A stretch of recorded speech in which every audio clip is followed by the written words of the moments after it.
Welcome to the Future Skills podcast from Universal Skills. In this Best Bits episode, we're going to wind back to our continuous improvement episode where we spoke to Katy and Mariam, who work with us here at Universal Skills. And Mariam is the apprenticeship supervisor and Katy is the delivery and IQA manager.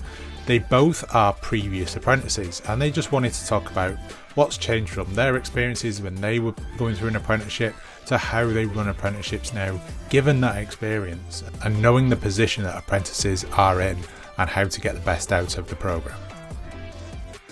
And I'm right in thinking that both of you have been apprentices, Mariam in business admin and in Katy in smart metering. What was your experience like as an apprentice, Mariam? How did you find the experience? And how have things changed since you sort of see it from the different side of the glass now, if you like? You were an apprentice and now you really look after our apprenticeship provision. So how's it changed from being an apprentice to seeing things from another side and perspective? I would say it has actually changed massively, because when I started off as an apprentice and with going through the business admin route, it didn't really set me up for a job. I just felt like I went through the apprenticeship and I did enjoy it because I understood more about what I need to do as an administrator, but it didn't really let me progress from that. Whereas what we actually focus on now is the progression route for our learners.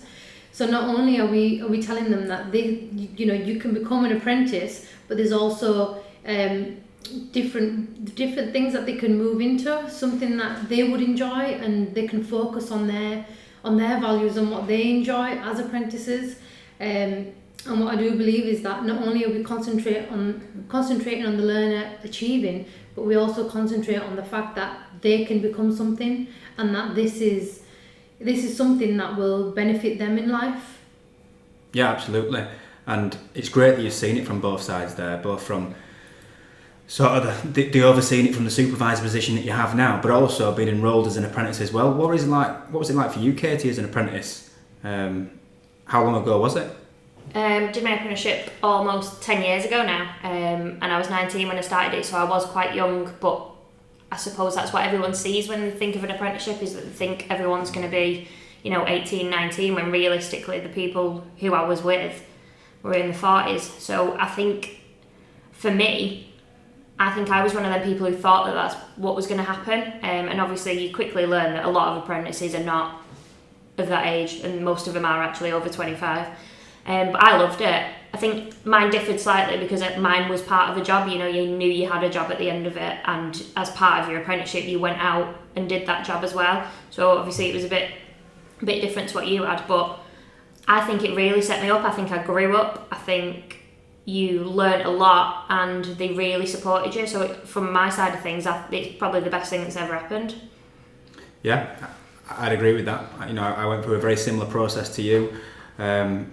As a new entrant into an industry that I had no idea about, and I'd say it's life-changing. We all see the apprentices around our training centre. We deliver training and our apprenticeship provision nationwide, from people in London all the way up to the top of the north of the country, and we can really see the impact that has on people's lives. And I'm glad you mentioned that about age within apprenticeships, because people still do think there's an age cap on it, and of course you can be any age to be an apprentice, above sort of 17 onwards. So what would your advice be then, Katy, for somebody who's interested in an apprenticeship programme but potentially thinks, I'm too old for this, I'm too young for this, I don't know enough about it, I don't think it'll work? What would your advice be to that person?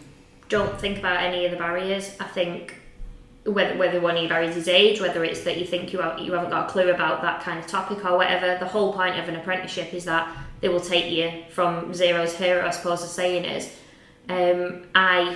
Fair enough, I liked DIY when I was younger, but I came from being a waitress, and I now teach people the apprenticeship that I went on. So I would just say, just do it. Don't let anything put you back and think you can't do it, because you can.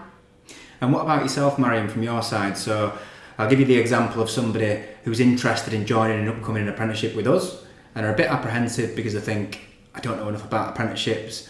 I've never done one before, never thought about enrolling before, maybe a little bit put off by the age barrier, maybe they're in the 40s, something like that. What would your advice be?